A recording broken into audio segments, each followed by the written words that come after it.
தினம் பாண்டிய ஸ்டோர் சீரியலில் பார்த்தீங்கன்னா ராஜியின் தந்தை முத்துவேல் புற்றுநோயால் பாதிக்கப்பட்டிருந்த விஷயம் கதிருக்கு தெரிஞ்சதுக்கு பிறகுதான் தனது மாமாவிற்கு உதவி செய்து வருகிறார்.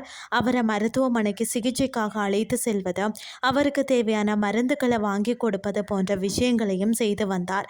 அந்த சமயம் கதிர் மற்றும் முத்துவேல் இருவரும் ஒன்றாக காரில் இறங்குவது, கதிர் வங்கி கணக்கில் முத்துவேல் ரூபாய் 10 லட்சம் டெபாசிட் செய்தது போன்ற விஷயங்கள் சக்திவேலுக்கு பிடிக்கவில்லை.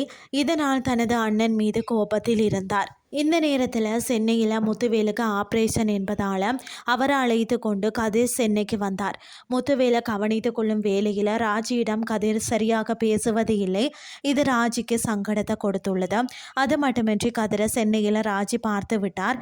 ஆனால் அது நான் இல்லை, நான் குன்னக்குடியில் தான் இருக்கிறேன் என ஏதேதோ பொய் சொல்லி தப்பிவிட்டார் கதிர். இந்த நிலையில் முத்துவேலுக்கு புற்றுநோய்களுக்கான ஆப்ரேஷன் நல்லபடியாக நடந்து முடிந்திருக்கிறது.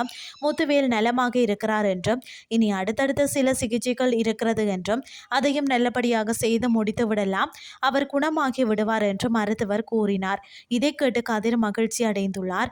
இதற்கு பிறகு இருவரும் மனம் விட்டு பேசுகிறார்கள். மேலும் ஆபரேஷனுக்கு பிறகு சற்று வலியால் கஷ்டப்படும் முத்துவேலை நன்றாக கதிர் கவனித்துக் கொள்கிறார். இதுதான் இன்றைய நாளுக்கான எபிசோட்.